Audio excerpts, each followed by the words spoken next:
Indian tolling stories के season 1 episode 1 में आपका स्वागत है। मैं आपसे आज की बात शुरुआत करूंगा role of AI in this era. पिछले 200 सालों में इलेक्ट्रिसिटी एंड इंटरनेट ने दुनिया पूरी बदल दी। उन दोनों से जितना इम्पैक्ट हुआ है उससे ज़्यादा इम्पैक्ट एआई का आने वाला है। तो हमारा हाईवे सेक्टर क्यों एआई से पीछे रहे? मैं इस सीरीज़ में आपको एआई की इम्पोर्टेंस हाईवे सेक्टर के लिए शेयर करूँगा। एंड अभी शुरू करते हैं थोड़ा सा एक्सीडेंट्स के बारे में। मैं आपको बताऊंगा तो आप काफ़ी हैरान होंगे कि इंडिया में 436 डेथ्स पर डे होती हैं। यूएसए के अंदर लेस देन 140 होती हैं। यूएसए में भी बहुत ज़्यादा हैं। Number of deaths per hour is 18 deaths per hour and by the time आप ये फिनिश करेंगे वीडियो तो एक से ज़्यादा डेथ हो चुकी होगी। अब थोड़ी सी नज़र डालते हैं हाईवेज़ के ऊपर। ये देखिए, ये है दिल्ली मेरठ एक्सप्रेसवे जिसके अंदर 10 लेन से भी ज़्यादा हैं।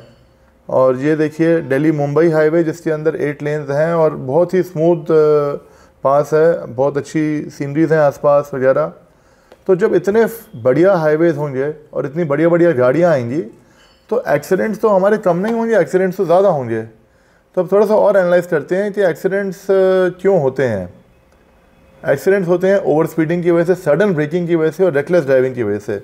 मेरे माइंड में ये 3 चीज़ें आती हैं। अब सडन ब्रेकिंग के लिए देखते हैं, जब हमारे हाईवेज़ में कंस्ट्रक्शन चल रही है, हमारे पास 1,32,000 किलोमीटर के हाईवे हैं, उसके अंदर 12,000 किलोमीटर तो अंडर कंस्ट्रक्शन है। 8,000 किलोमीटर मैंने एस्टिमेट किया है minimum at any given time maintenance के अंदर होंगे। तो दैट मीन्स 20,000 किलोमीटर हाईवेज़ के ऊपर कहीं ना कहीं स्टॉप एंड गो रहेगा। दैट मीन्स सडन ब्रेकिंग की पॉसिबिलिटीज़ रहेंगी। तो उसको कंट्रोल करने के लिए हमें एक टेक्नोलॉजी चाहिए। तो हम एक बार C-V2X टेक्नोलॉजी को अंडरस्टैंड करते हैं। ये V2X टेक्नोलॉजी जो है, अब ये C-V2X हो गई है, which is called cellular vehicle to anything. X मतलब it can be car, it can be person, it can be infrastructure. So इसके अंदर 2022 में मिनिस्ट्री ऑफ टेलीकॉम ने एक ऑर्डर इशू किया जिसके अंदर उन्होंने 5G के स्पेक्ट्रम के अंदर 20 मेगाहर्ट्ज़ की बैंडविड्थ अलाउ कर दी है C-V2X कम्युनिकेशन के लिए। तो इसमें क्या होगा कि जैसे आप देख रहे हैं यहाँ पे जो एक पोल लगा हुआ है, इस पोल से आप कोई भी इंफॉर्मेशन इस पोल के थ्रू आसपास की गाड़ियों को ट्रांसमिट कर सकते हैं। और ये पोल इंटरनेट से कनेक्टेड होगा कंट्रोल रूम के साथ। तो कंट्रोल रूम के पास जो भी इंफॉर्मेशन है वो इस इंफॉर्मेशन यहाँ पे ट्रांसमिट कर सकते हैं। जैसे आप इस डायग्राम में देख रहे हैं कि यहाँ पे कंस्ट्रक्शन साइट चल रही है और कंस्ट्रक्शन साइट की इंफॉर्मेशन वो आसपास की गाड़ियों में इन्फॉर्म कर रहे हैं ताकि लोग थोड़ा सेफर ड्राइव कर सकें। अभी हाल ही के कंक्लूडेड G20 मीट के अंदर हमने देखा कि prime minister Giorgia Meloni from Italy had a very positive chemistry towards India. So हमने डिसाइड किया कि क्यों ना हम अपनी केस स्टडी भी इटली में करें C-V2X को लेके। तो यहाँ पर एक कंसेशनर है सिनेलेक जो कि एक ASTM ग्रुप का पार्ट है। ASTM ग्रुप 3.3 बिलियन यूरो का ग्रुप है। ये वर्ल्ड का सेकंड लार्जेस्ट रोड ऑपरेटर है।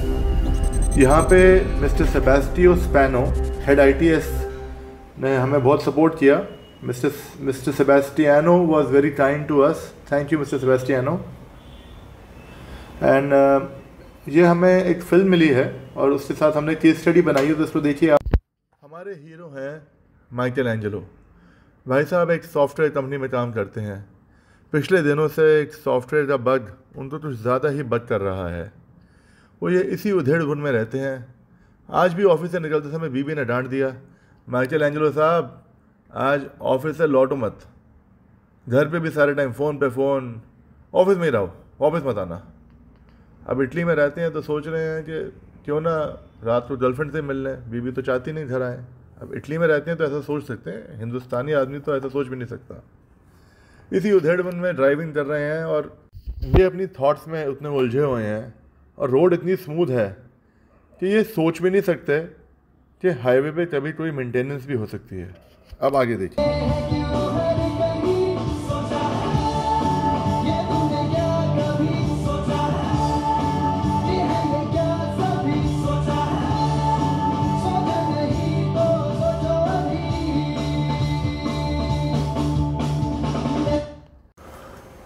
आप सोचें या ना सोचें, C-V2X टेक्नोलॉजी हमेशा सोचती रहती है। 10 मैसेजेस पर सेकंड पे डेटा एक्सचेंज होते रहता है, I2V V2I, I2V V2I। उसी समय एक AI कैमरा डिटेक्ट करता है कि किलोमीटर 222 पे रोड मार्किंग डैमेज्ड है और उसकी नाइट रिफ्लेक्टिविटी भी डाउन है, तो उसके ऊपर रीलेइंग करनी होगी। तो उसी समय जो ऑपरेटर है वो टीम को इंस्ट्रक्ट करता है और 222 के लिए एक क्रू डिस्पैच हो जाता है। 222 पे एक रोड क्लोजर किया जाता है, लेन क्लोज होती है, और जैसे ही ये लेन क्लोज होती है ये इन्फॉर्मेशन सिस्टम से I2V से ट्रांसमिट हो जाती है। तो उस एरिया में जो जो व्हीकल्स आ रही हैं, जैसे हमारे माइकल एंजेलो साहब अपने थॉट्स में बिजी हैं, लेकिन उनके पास इमीडिएटली गाड़ी में से बीप आती है जो उनको बताती है कि 330 मीटर आगे रोड वर्क्स हैं, और वो इमीडिएटली गाड़ी को स्लो डाउन करके लेफ़्ट से निकल जाते हैं और अपना सेफ रहते हैं।